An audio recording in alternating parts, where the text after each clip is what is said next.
Hello and welcome everybody to Are You Pregnant with Purpose? And this time we're talking about trimester 3. What does trimester 3 look like? Well, this is when you are in the thick of your pregnancy. This is when things start to get heavier, things start to get more obvious, and you're in the home stretch of your pregnancy. And this is when you notice that the woman usually is in that phase of, I'm tired and I want this over with. This is when things start to get intense. This is when you are preparing for the baby to come. You still have to wait for it, but you have to get your rest and get your mind in the right mindset for this thing to come together. Getting yourself together for the weight of the next phase. Taking care of the baby once it's out and how you're going to do so. Being prepared in the case of a premature birth. This is a time, especially when it comes to back when we were in create mode, that this is the time in your business that you might get stuck in a cycle.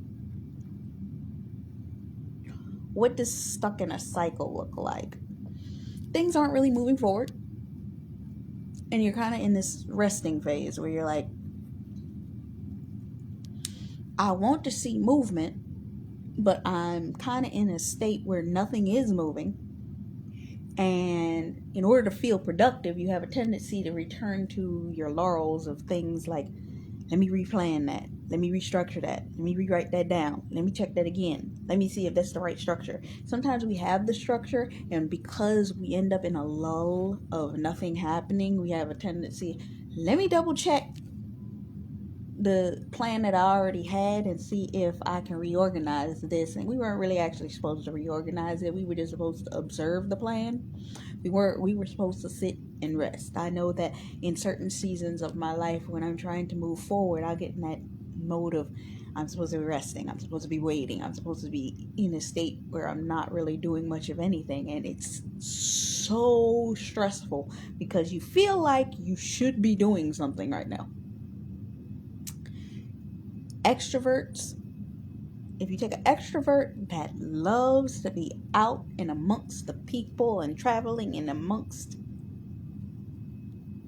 external stuff, that's like taking an extrovert and telling them you can't go anywhere, you're grounded, you stay home, you just here. They'll go stir crazy and want to climb up the walls because they're like, I gotta get out of here. I'm extroverted.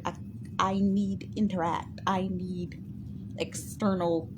And you take an introvert who they love the internal. They love being by themselves. They love doing the work.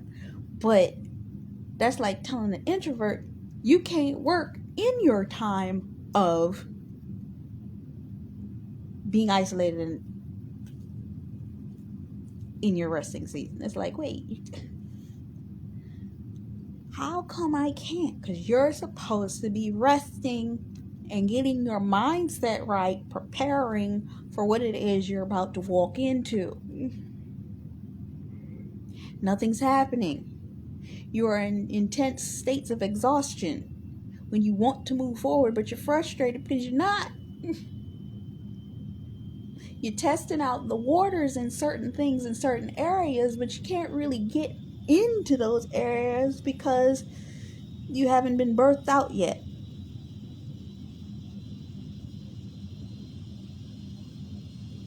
You want to rest in some cases, but you're too tired.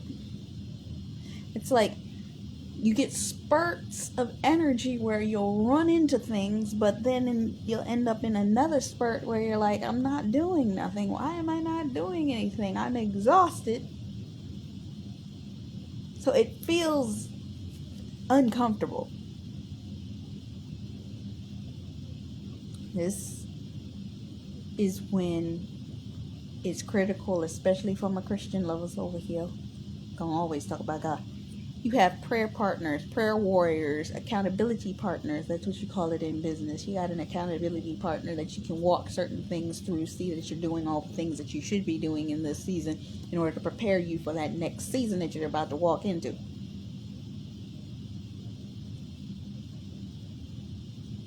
On this side, in order to keep you moving forward and keep you focused, you can get exhausted, get stuck, abort the process, or sometimes we get distracted and we need to be focusing on what it is that we're supposed to be doing in this season. When you're tired and when you don't have the assistance that you think that you should need in that season, you have a tendency to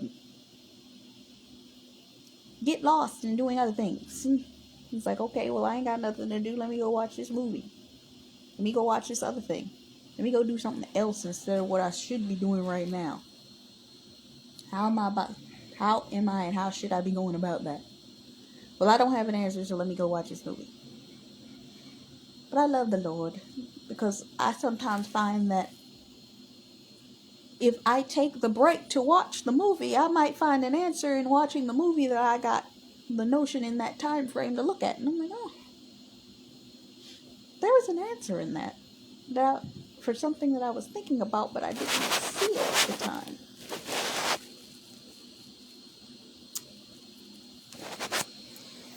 So, what are we putting our hands to in this season?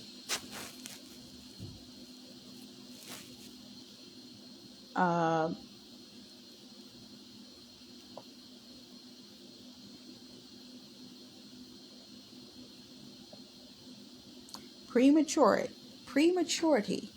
A baby is not ready to be outside of the womb.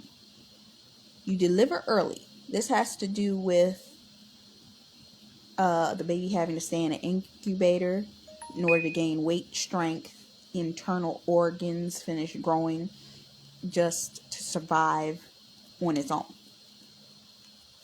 See, I personally understand this because I was born early. I was born in the 7th month.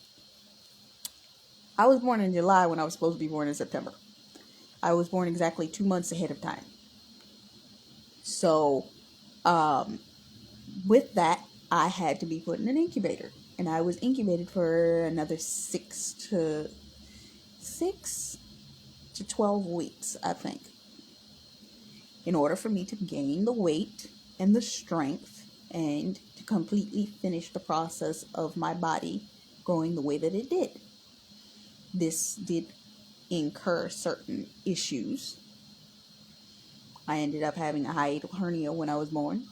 I ended up having